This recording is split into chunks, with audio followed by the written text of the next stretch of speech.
And the tennis world rattled with another story as Iga Swiatek parts ways with Tomasz Wiktorowski.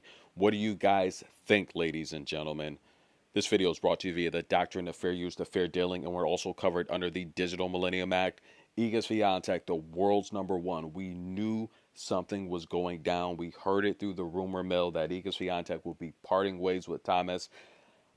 I do not think it's a good decision. Thomas helped her win numerous championships, 4 of her 5 slams. That's right. He joined forces with her in 2021. Iga Swiatek, after winning the Roland Garros, she was a great player, but I just think Thomas took her to the next level. Do not forget, she has the longest consecutive win streak in the 2000s, ladies and gentlemen. 37 passing Venus Williams. She had an amazing 22 career. Listen, after leaving the WTA finals in Mexico, it was the consensus from all the professionals, all the experts, all the commentators, including myself, that Iga Swiatek, along with Barbora Krejcikova, were the 2 weakest players in that 21 WTA championship finals in Mexico.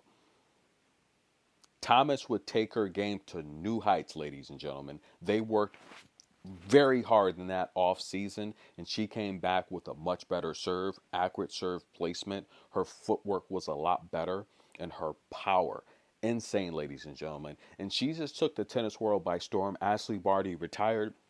She became by default the new world number one, and she proved she deserved to be there, winning the French Open and the U.S. Open. And they would go on to win 2 more French Open championships. Why the change? Iga Swiatek hasn't played since the loss here to Jessica Pegula, but she would state that she feels it's time to take the next journey in her career. She said she appreciates all the hard work, all the success he's brought to her camp. And listen, they've had a lot of success, but she wants to take the next journey in her career. I do not think it's a good decision. I don't, if it's not broke, don't fix it, Iga Swiatek. But again, I'm not in the camp. I don't know. I've seen them work out together. I've seen them together on many occasions. Thomas seems like a pretty militant type of guy. He seems very disciplined. And he said it himself. Look, we are not tourists. We're professional tennis players. When they were in New York at the U.S. Open, he said, "Look, we are not tourists. We're not here to sightsee. We're here to handle business and win championships." And Iga Swiatek said it best herself. I do not enter a tournament I do not feel I can win. But what's next, guys? She has pulled out of Wuhan as well. This is concerning. Now, we know there's a lot going on in Poland. Our best wishes to all the Polish residents, Iga Swiatek, her family, her friends.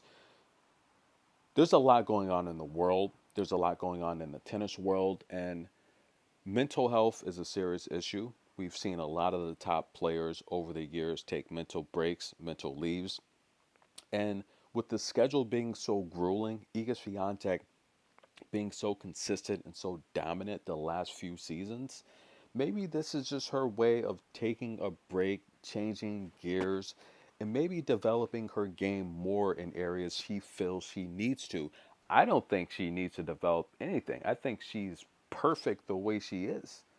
Her footwork's amazing. Her serve placement's amazing. I mean, how often do you see a top tier player change their serve to start the season and still have an amazing season? It's just when you change your serve or something major when it comes to your game, a lot of times it takes time to really develop it and master it. She literally mastered her serve in a month and a half, 2 months. It started off shaky, yes. We critique the serve very early on because it was putting her in a situation where she was having to defend after her first serve. But nonetheless, she pulled it together. What does she need to improve with her game? Her footwork's amazing. I think her serve's good. The forehand's good. The backhand's good. The two-way play can improve a little bit when she plays vertical, coming towards the net. But with her power and her short rally aggressive tennis, there's not many players that can put her on the back foot or even get her playing vertically to challenge her in those spots. I don't know. I think her game is solid. I just don't think she needs to do much. I mean, at this point of her career, at this age, with all the dominant performances she's had, what what is she expecting? I don't know, guys. I just again, I don't know what's involved internally with the camp. But I felt Thomas was, along with Stefanos, before Patrick came back, I felt those were the top two coaches on tour, 1A, 1B. And we're seeing both ladies, Elena Rybakina and Iga Swiatek, depart from these elite coaches. What is going on in the tennis world? There's something going on that we need to know that we are not privy to. What is going on? Two of the best coaches do not have a job? This concerns me, guys. This really concerns me, guys. What do you guys think? Comment below. Again, Iga Swiatek has not played since his defeat to Jessica Pegula, and Pegula's out here in the Chinese Open. Coco, if she wins tomorrow against Paula Badosa, she's gonna pass Pegula in the rankings. But Iga Swiatek, the breaking story, departs ways with Thomas. What do you guys think? What's the reason? Is it necessary? I don't think so. Comment below.